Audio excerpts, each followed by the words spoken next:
بسم اللہ الرحمن الرحیم۔ دیکھو بھائی، شب جمعہ ہے، ہر جمعرات کو یاد دلایا جاتا ہے۔ نبی کریم صلی اللہ علیہ وسلم کا پاک ارشاد ہے کہ جس نے جمعہ کے دن سورہ کہف پڑھی، اس ہفتے میں اگر دجال نکل جاوے تو اللہ اس کے فتنے سے حفاظت کرے گا، اور دنیا میں سب سے بڑا فتنہ دجال کا فتنہ ہے، تو سورہ کہف ضرور پڑھے۔ دوسرے نمبر کے اوپر ہے سورہ دخان، 25ویں پارے میں صرف 3 رکوع ہے۔ نبی کریم صلی اللہ علیہ وسلم کا پاک ارشاد ہے کہ جس نے جمعہ کے دن سورہ دخان پڑھی، اللہ اس کے لیے جنت میں محل بنائے گا، اور بھی بہت سی فضیلتیں ہیں۔ تیسرے نمبر کے اوپر ہے درود شریف، جتنا درود شریف پڑھیں گے اتنا ہمیں فائدہ ہوگا، اس لیے چلتے پھرتے اٹھتے بیٹھتے کام کاج کرتے ہوئے ہم درود شریف پڑھا کر اللہ کی رحمتیں برستی رہے گی انشاءاللہ۔ اب ایک دوسری بات یہ ہے کہ دیکھو میرے بھائیو، فتنوں کا زمانہ ہے، جیسے سورہ کہف تو پڑھنی ہی پڑھنی ہے، اور بھی بہت سی چیزوں سے ہمیں اپنے آپ کو بچانے کی کوشش کرنا ہے، جسے مثال کے طور پر یہ تصویر۔ اب ہمیں یہ معلوم ہونا چاہیے کہ تصویر ہے، بال ہے، ناخن ہے، یہ سب چیزیں ایسی ہیں کہ اس کے اوپر جادو ہو سکتا ہے۔ اب تصویر تو عام ہو گئی، اب تصویر سے اب کیا ہوا کہ غیر لوگ ہماری بچیوں کی تصویر سے کھیل رہے۔ اب پتہ نہیں مرد لوگ بھی سمجھتے نہیں ہیں، اپنی بیویوں کی تصویریں ڈالتے ہیں۔ بھئی سب کے سینوں میں دل ہے نا، سبھی تصویریں تو دیکھتے ہیں، کچھ فرشتے تو ہے نہیں۔ اس کے اتنے زیادہ نقصان ہیں کہ ہم حیران ہو جائیں گے۔ بھئی جب انسان کسی کی تصویر دیکھے گا تو دماغ چلے گا نا، نہیں دماغ میں شیطان پھر بھرے گا۔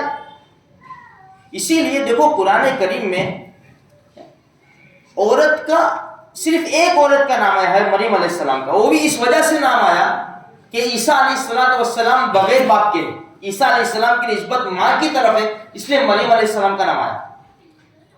باقی قرآن میں کسی عورت کا نام نہیں ہے۔ عورت کے نام کو جب چھپایا تو عورت کی ذات کو تو چھپانا چاہیے۔ بھئی عورت کا معنی کیا ہے؟ عورت کا معنی ہے ستر، اور ستر کا معنی کیا ہے؟ چھپانا۔ یہ چھپانے کی چیز ہے۔ آج انٹرنیٹ ہے، کمپیوٹر ہے، کیا نہیں بن سکتا۔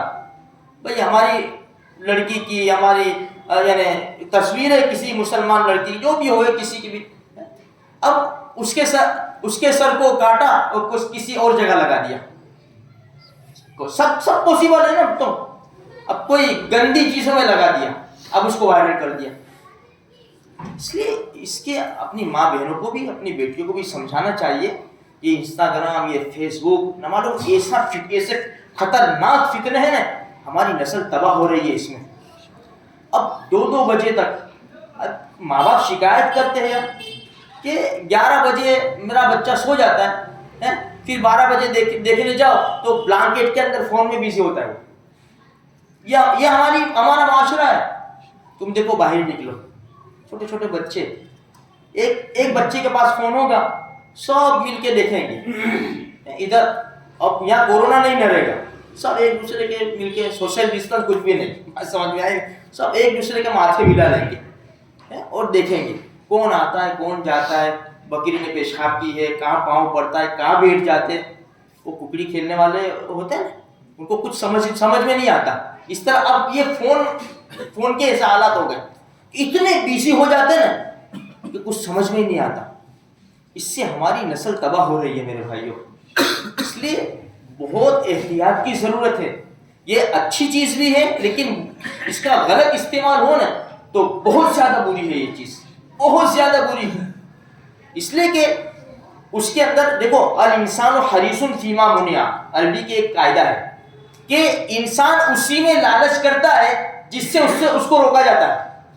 بھائی تم فون دیکھ رہے، اب انسان ہے، ہم انسان ہیں، فرشتے تو ہے نہیں، سینوں میں دل ہے، حالات ماحول ہمارا ساتھ نہیں دیتا، اب کچھ کام کر رہے، اب نیچے ایڈ آ گئی، یار بڑا خوبصورت چہرہ ہے نا، اب کلک کیا، اب انسان اندر گھستا چلا جائے گا، گھستا کہاں تک پہنچ جائے گا وہ۔ اب اس سے ہمارا ٹائم بھی برباد ہوگا، ہمارا ایمان بھی کمزور ہو جائے گا، اور پھر ایسے غلط خیالات، ہم نماز پڑھیں گے نا تو پھر شیطان وہ لائے گا، وہ سارا منظر ہمارے سامنے لائے گا شیطان. اس لیے وَلَا تَتَّبِعُوا خُطُوَاتِ الشَّيْطَانِ، شیطان کی پیروی مت کرو. یہ سب شیطان کی چالیں ہیں. شیطان ہمیں روکنا چاہتا ہے. اس لیے میرے بھائیوں یہ ماحول بڑا یعنی خطرناک ہے. ہم مسلمان نوجوان لڑکے اور لڑکیاں ان کو سمجھانا چاہیے، ان کو بھی سمجھنا چاہیے. اور اپنے فوٹو کبھی بھی کوئی کسی حالت میں بھی یہ فون کے اوپر کسی جگہ نہیں ڈالنے چاہیے.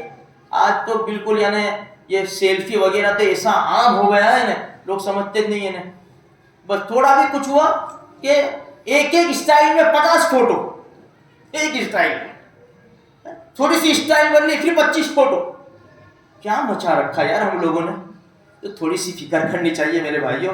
تھوڑا سا انسان اگر گہرا سوچے گا نا تو فوراً سمجھ جائے گا کہ نہیں یار یہ میں کیا کر رہا ہوں، میں اپنی زندگی کی سانسیں برباد کر رہا ہوں. بس اللہ تبارک و تعالیٰ مجھے، میری بھی، آپ کی بھی اور پوری قوم کی اللہ تبارک و تعالیٰ حفاظت فرمائے. آمین.